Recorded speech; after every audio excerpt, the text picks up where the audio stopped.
Hey, what is up YouTube? It's Malorn here, and I'm here with another great video for you guys today. Today I've got a interesting video. This has to do with the Red Pyramid series by Rick Riordan, but it's not an audiobook. It's actually a little bit of an Easter egg that I found while searching about Egyptian mythology on the internet.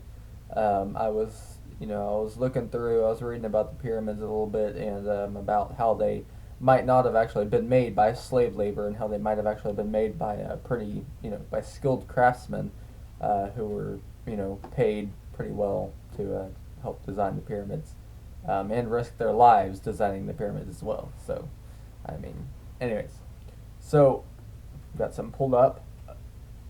This is about the baboon Khufu. I think his name might actually be Khufu.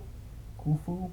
I think that might actually be how you say that. But while I was reading the audiobook series, I kept saying Khufu because I didn't know how to say his name, and I still don't. But anyways, so basically, go ahead and pull up the Wikipedia page here.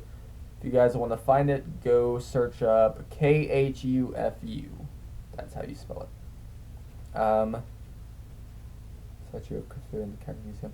Alright, so Khufu was actually in Egyptian mythology. He was actually a pharaoh of Egypt in the fourth dynasty, I think this says. I'm going to read one paragraph real quick. Khufu, originally Khnum Khufu, is the birth name of an ancient Egyptian pharaoh who ruled during the fourth dynasty in the first half of the Old Kingdom Pyramid, 26th century BC. Khufu was the second pharaoh of the fourth dynasty. He followed his possible father, King Sneferu, on the throne. He is generally accepted as having commissioned the Great Pyramid of Giza, one of the seven wonders of the ancient world. But many other aspects of his reign are rather poorly documented. So basically, he was involved in the, as this said, he was involved in the construction of the pyramids. I'm curious if Khufu, from here, like the baboon on the Red Pyramid, has anything to do, is related at all to the Khufu who was a pharaoh in Egypt. Because that would be a pretty good name. That would be a pretty good place to get the name. I mean, not very many people know who this guy is. Unless, I mean, you're like a professor of Egyptian mythology or something. So, you could stick that name in there. And people who go searching on the internet might find it and be like, wait a second, I know that monkey. And then they read it and they see that he's actually a pharaoh. Alright, by the way, guys, it's kind of chilly in my house. My hair is still here. I'm not bald, so I'm not trying to cover up a bald spot or anything. It's just really cold in my house right now. I've got 2 jackets on. I had a blanket covering my head earlier, but it's gotten a little bit warmer, so. Alright. Continuing on, the only completed preserved portrait of this king is a 3-inch high ivory figurine found in a temple ruin of later period at Abydos in 1903. All of their reliefs and statues were found in fragments, and many buildings of Khufu are lost. Everything known about Khufu comes from inscriptions in his necropolis at Giza and later documents. For example, Khufu is the main actor of the famous Papyrus Westcar from the 13th dynasty. Most documents that mention King Khufu were written by ancient Egyptian and Greek historians around 300 BC. There's a little bit of a tip for you. Khufu's obituary is presented there in a conflicting way. By the way, the Egyptian and Greek thing in the Red Pyramid, it mixes it a bit. It talks about how, what's his face, I think I don't know what his name was, but he ended up conquering, Egypt or whatever, and he was like the Greek king at the time, or the emperor of Greece or whatever. Yeah. So, it kind of ties in with the story. Again, it's an Easter egg, so Khufu is a baboon in the Red Pyramid, a freaking baboon. I found that awesome, by the way. But he's a baboon, and, oh my god, I still can't get over the fact that Rick Riordan put that in there, but that was awesome. Baboon. Yeah. Nicely played, buddy. Nicely played. Alright. Khufu's obituary is presented there in a conflicting way. While the king enjoyed a long-lasting cultural heritage heritage preservation during the Pyramid of the Old Kingdom and the New Kingdom. The ancient historians Manetho, Diodorus, and the Herodotus hand down a very negative depiction of Khufu's character. Thanks to these documents, an obscure and critical picture of Khufu's personality persists. Khufu's name. Khufu's name was dedicated to the earth deity Khnum, which, or I think it's just pronounced Num. It's spelled Khnum, which might point to an increase of Num's popularity and religious importance. In fact, several royal and religious titles introduced at this time may point out that Egyptian pharaohs sought to accentuate their divine origin and status by dedicating their official cartouche, I don't know what that means, their official cartouche names to certain deities. Khufu may have viewed himself as a divine creator, a role that was already given to Num, the god of earth, creation, and growth. As a consequence, the king connected Num's name with his own. Interestingly, the pharaoh officially used two versions of his birth name, Num-Kuf and Khufu. The first, complete version clearly exhibits Khufu's religious loyalty to Num. The second, shorter version does not. It is unknown as to why the king would use a shortened name version, since it hides the name of Num and the king's name connection to the god. It might be possible, though, that the short name wasn't meant to be connected to any god at all. Khufu is well known under his Hellenized name, I think that means Greek,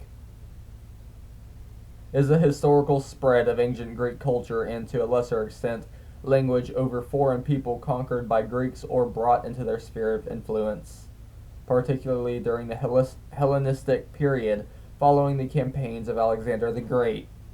There's another one! Rick Riordan, I think we're figuring you out, buddy. I think we got you figured out now. That's right. Be hiding Easter eggs in your stories. I do a lot of these Easter egg videos, but for different things. Like, this is the first one I've done on a book. Alright. Usually I just randomly come across the information as well. Like, I don't even go out and just, search it on my own. I just come across it and it's like, oh, nice. Alright, let's see.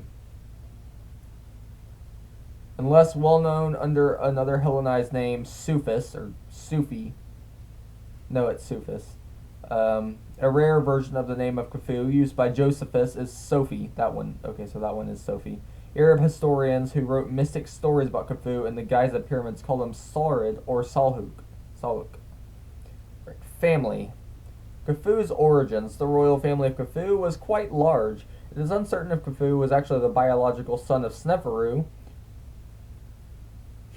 Mainstream Egyptologists believe Sneferu was Khufu's father, but only because it was handed down by later historians that the eldest son or a selected descendant would inherit the throne. In 1925, the tomb of Queen Hetepheres I was found east of Khufu's pyramid. It contained many precious grave goods and several inscriptions giving her the title Mutneset, I think that's how you say that, meaning mother of a king, together with the name of King Sneferu.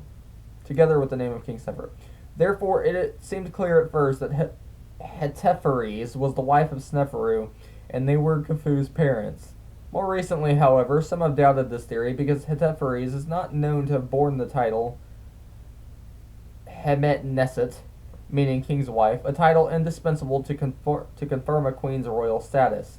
Instead of the spouse's title, Hetepheres bore only the title Sat Nesjer Ketef. I think that's how you say that. I don't know. I don't speak these languages.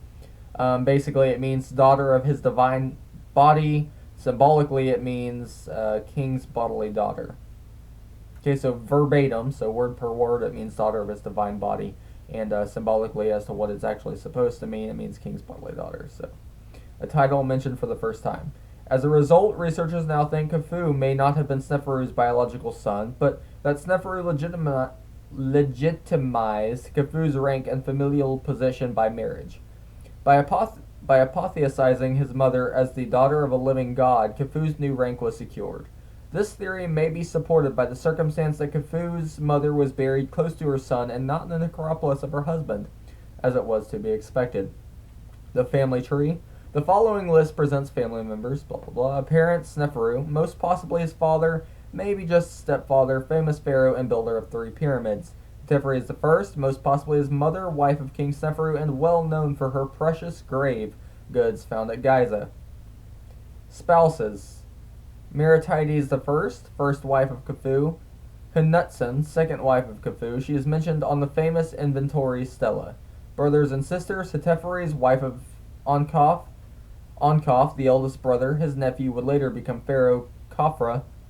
Neferamot, half-brother, buried at Madam and owner of the famous Mastaba of the Geese. By the way, if you guys want to find what any of these words even mean, or how they're actually pronounced, just go to Wikipedia and search up Khufu. I will, it's spelled different on here. It's spelled K-H, which I don't think it is spelled different. It's spelled K-H-U-F-U on here.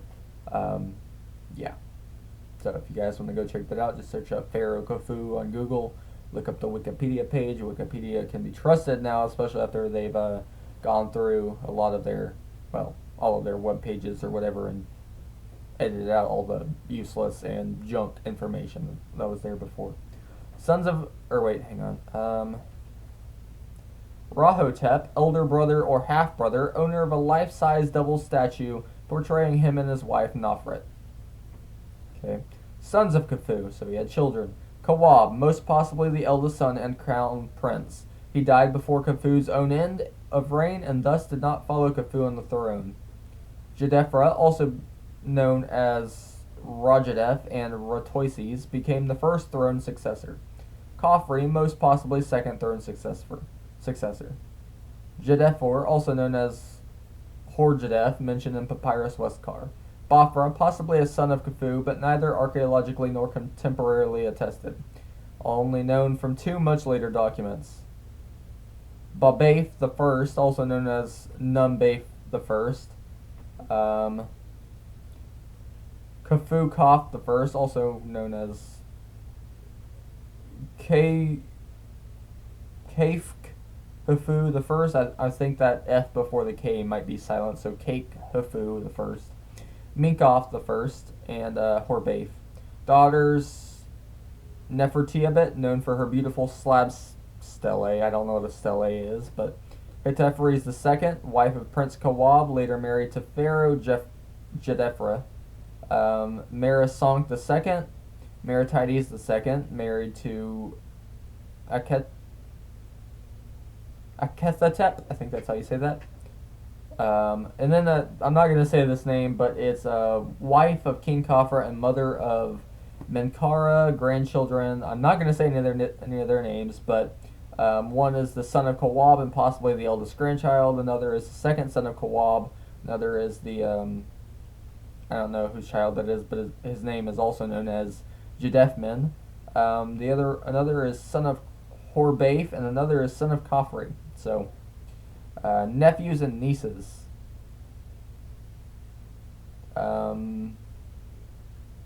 Himeunu, director of the building of Khufu's Great Pyramid, and Nefertkau III, daughter of Merisonk II.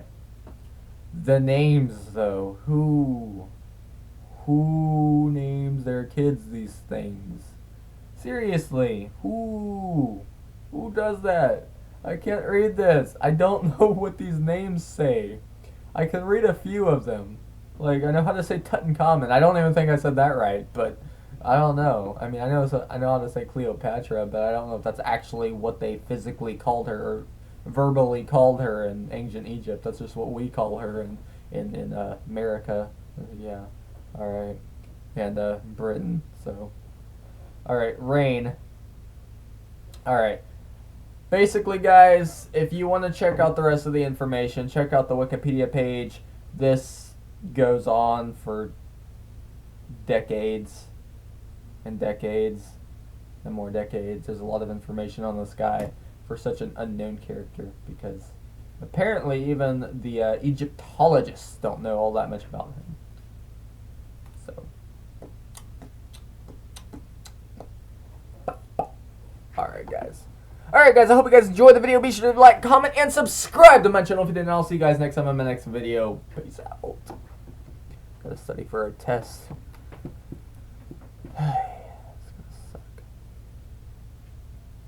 Well, guys, you guys ever apply for an online college, I seriously feel bad for you guys. I really do. I seriously do. Anyways, guys, I gotta go to like Burger King or something and get me some food too. But like I said, I hope you guys enjoyed. Definitely be sure to drop your opinion in the comment section and let me know what you think. You know, do you think that any of this information could actually be, I don't know, could actually be relevant to what Rick Riordan wrote in the book? Do you think any of this information could... Just tell me what you think, guys, because I'm really interested to hear it. Really want to know what you guys have to think and what you guys have to say. Wow. Yep, I can hear your thoughts. I can hear your thoughts. I can hear them.